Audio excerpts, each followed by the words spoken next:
Bonjour à tous, je suis Sœur Noémie de la Fraternité missionnaire Jean-Paul II et comme promis, on se retrouve pour une nouvelle vidéo pour vous partager la situation de la pandémie à Anajas tout spécialement, mais aussi au Marajó et au Brésil.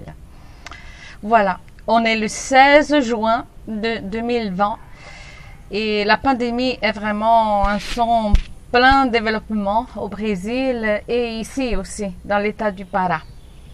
Commençons par les données du Brésil. Jusqu'à hier soir, dans le journal du soir, il y avait 899 556 cas positifs du Covid-19 et malheureusement 44 118 morts en tout le Brésil. Passons maintenant à l'état du Pará, c'est l'état où nous vivons, qui est un des deux plus grands états de tout le Brésil, qui se trouve au nord du Brésil, à l'auteur de l'équateur. Dans l'état du Pará, il y a eu jusqu'à hier 4291 morts et 71 243 cas positifs de Covid. Et la donnée la plus inquiétante en ce moment, c'est que plus de la moitié, plus de 52% des cas sont à l'intérieur, c'est-à-dire ici où nous sommes. Et de plus en plus, je peux vous confirmer que aussi la tendance à Anajas, c'est que le Covid s'éparpille de plus en plus dans les petites communautés, c'est-à-dire des communautés qui rassemblent 10, 20, 30 familles et qui sont beaucoup plus attentes qu'avant. Il y a des équipes médicales qui se rendent dans l'intérieur. Et aujourd'hui, une très bonne nouvelle, il y a un bateau en fait, qui parcourt tout l'État.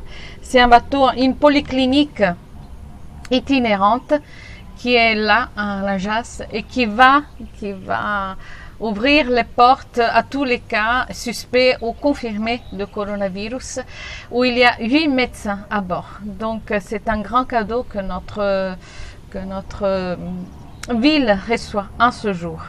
Ils sont arrivés aujourd'hui et on ne sait pas s'ils restent aujourd'hui et d'autres jours, mais je vous tiendrai au courant. Voilà, passons du Brésil au Marajó.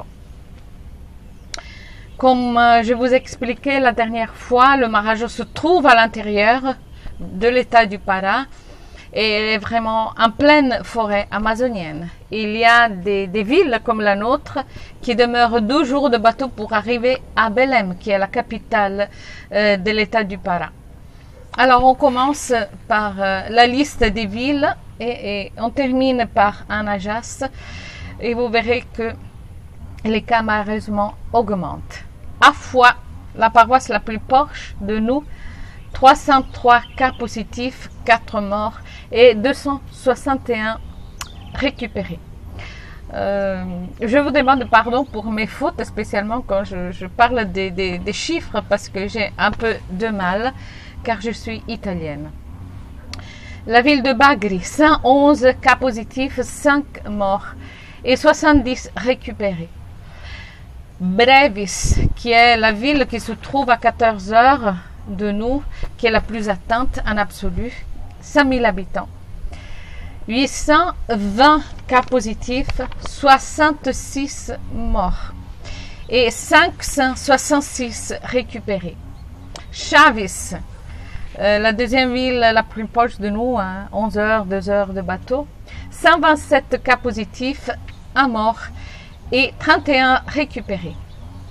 Meogaço, 180 cas, 7 morts, 54 cas récupérés. Porteo, c'est la deuxième ville la plus atteinte, comme je vous parlais la dernière fois, ça se confirme. 578 cas positifs, 32 morts et 182 récupérés. Salvaterra, 216 cas positifs, 10 morts et 81 récupérés. Sori, qui est le siège épiscopal, 145 cas, 5 morts, 60 récupérés. À Najas, on arrive à notre ville. Jusqu'à hier, c'est le bulletin du soir, 221 cas positifs, 7 morts et 123 récupérés. Comme vous voyez, les cas augmentent et la tendance vraiment, il y a 3 jours, il y avait 11 cas confirmés dans l'intérieur, que dans l'intérieur. Ici, dans la ville, ça se tient 5, 6, 7 cas par jour, mais c'est dans l'intérieur qui s'augmente. Et ça, c'est vraiment très préoccupant, car si ici, nous n'avons pas de recours, des conditions favorables pour traiter les cas du coronavirus, imaginez dans l'intérieur. Il n'y a pas d'hôpital. Donc, ils doivent se rendre ici, sauf si l'équipe médicale va chez eux. Et c'est ce qui se passe de plus en plus en ce moment. Donc, voilà. J'ai terminé un peu le listage des villes. Comme vous voyez, les cas augmentent, malheureusement. Et on espère que cette pandémie termine. Hein. L'isolement continue, mais malheureusement, les gens sortent de plus en plus, même si ce n'est pas vraiment nécessaire. J'ai dû sortir hier, une petite demi-heure, et j'ai vu beaucoup de gens sans masque. Donc, c'est vraiment beaucoup de responsabilités, malheureusement. Et ça dépend de chacun de nous. Hein. Vous le savez beaucoup mieux que moi. Voilà. J'ajoute aujourd'hui quelques petits détails qui vous fait comprendre la situation très particulière d'Anajas et du Marajo aussi.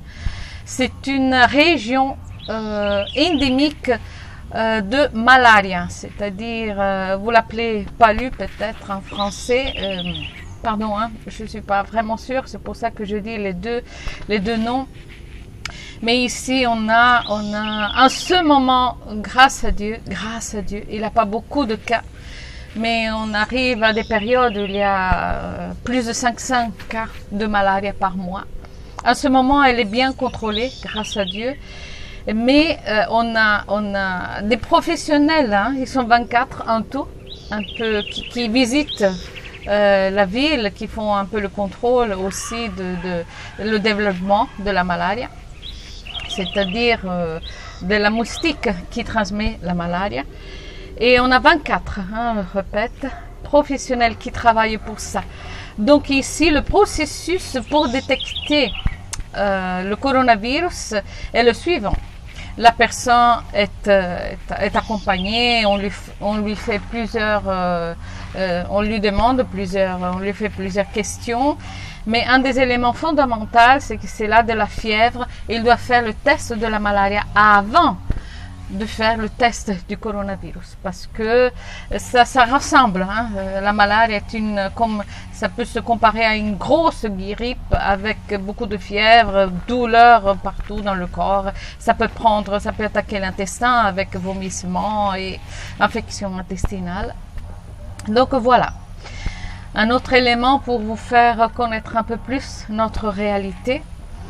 Et je termine avec votre remerciement, vraiment, pour accompagner notre situation, pour nous aider et nous appuyer avec vos prières et votre aide aussi très concret parfois. Merci, que Dieu vous bénisse. Je vous parle d'Anajas et je vais bien avec la communauté aussi, des frères, des membres de la fraternité. Merci et que Dieu nous bénisse à nous tous aujourd'hui et toujours. Au nom du Père, du Fils et du Saint-Esprit. Amen.